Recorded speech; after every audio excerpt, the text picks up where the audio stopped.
If you've ever tried to blur the background of your image and you got this weird halo around your subject and this weird halo around the image, then you're not alone, because this is a very common problem in Affinity Photo. My name is Rens and I've been teaching Affinity Photo for over 5 years, and in this video I'm going to show you how to solve this issue in 3 very simple steps. Alright, so let me delete this layer first, and the first thing you want to do is make a selection of your subject. Now, since the subject is standing on the foreground, you also want to include the foreground because the foreground and his feet and the subject itself are at the same distance of the camera, so you want to have all of that in focus. So I'm going to press W on the keyboard to select my quick selection brush or my selection brush tool. I'm going to click the right bracket key a whole lot of times to actually increase the brush size, and I'm going to brush over the foreground to make a quick selection. Of course, I'm going to brush over the guy as well because we want the guy to be selected as well, or to be included in our selection. And as you can see right now, we selected a little bit too much. So I want to deselect the parts that are in between his arms. So to deselect from your selection, what you want to do is hold Alt or Option and brush over the parts that you want to deselect. Now, there's another way to do this, and that is by hitting this button in the context toolbar, and that is to subtract from your selection and then brush over the parts that you want to deselect. But don't forget to actually set the mode back to add in order to add to your selection once again.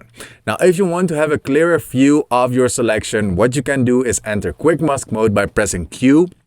And if you press Q, you can see that we get this red overlay, and this means everything that's red is deselected and everything that is the normal color is selected. Now, I've actually already made a good selection, so I'm gonna load that right now, and I saved it as a spare channel. So I'm gonna right click on my subject and I'm gonna hit load to pixel selection.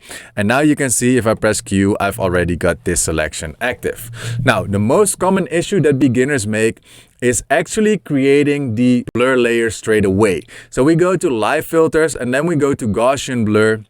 And then if I increase, obviously we're gonna blur out the subject because my selection is the subject right now. So I'm gonna press Command D to deselect, and with my blur layer active, I'm gonna press Command I to invert my mask, and now you can see the issue that we're running into.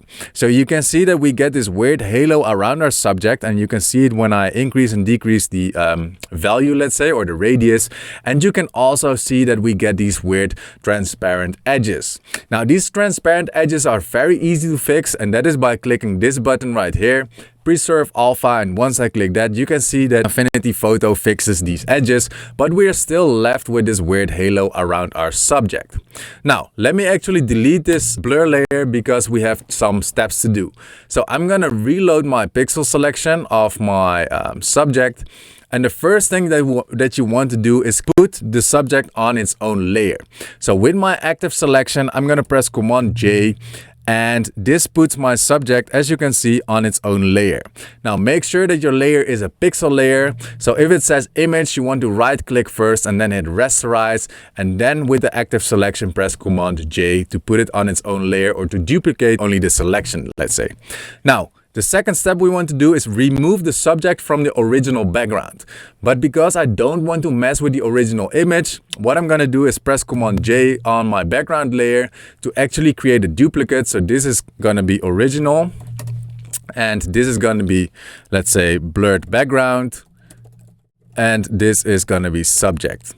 So now we've got the subject on its own layer, we've got the blurred background, which I'm gonna adjust in just a bit, and we've got the original, and I'm gonna hide the original because this is just in case we mess up. Now, to remove the subject from the blurred background layer, I'm gonna load my subject selection. So I'm gonna press Command and click on the thumbnail to load my selection of this layer. And what I want to do is grow my selection. So there's 2 ways to do this. You can either go up to your menu bar, click select, and then hit grow, but I prefer to use keyboard shortcuts because it's way faster and it's way better for your workflow. So I really recommend you using the keyboard shortcuts. And if you want some help remembering your keyboard shortcuts and using them, then I've created a workflow booster cheat sheet which you can download for completely free, and it includes the most used keyboard shortcuts in Affinity Photo. So let me use the keyboard shortcut Command B, and I'm gonna increase the radius with between 10 to 20 pixels. And this depends, so the value depends on the size of your image. So let's actually do 15, and you can see that our selection grew a little bit outside of what we had originally selected. And now I'm gonna hit apply. Now, you want to make sure that your blurred background layer is selected. And what I want to do now is inpaint our selection. So with my blurred background layer selected, I'm gonna go to my menu bar, go to edit, and then hit inpaint. And now Affinity Photo should do its magic. And what Affinity Photo has now done is, if I hide my subject layer, you can see that Affinity Photo has filled in the remaining pixels, let's say, with some AI algorithm. Now you can see that Affinity Photo didn't do a good job at all, but it is not important for this effect. So I'm gonna show our subject layer once again. And the last step we want to do is actually blur the background. So I'm gonna go back to my live filters. I'm gonna click on Gaussian blur. I'm gonna increase the radius, and as mentioned before, you want to make sure that preserve alpha is checked. And right now, if I zoom in, you can see that we don't get this weird halo as in the beginning. And if you want to learn the best way to remove a background in Affinity Photo, then check out this video right here.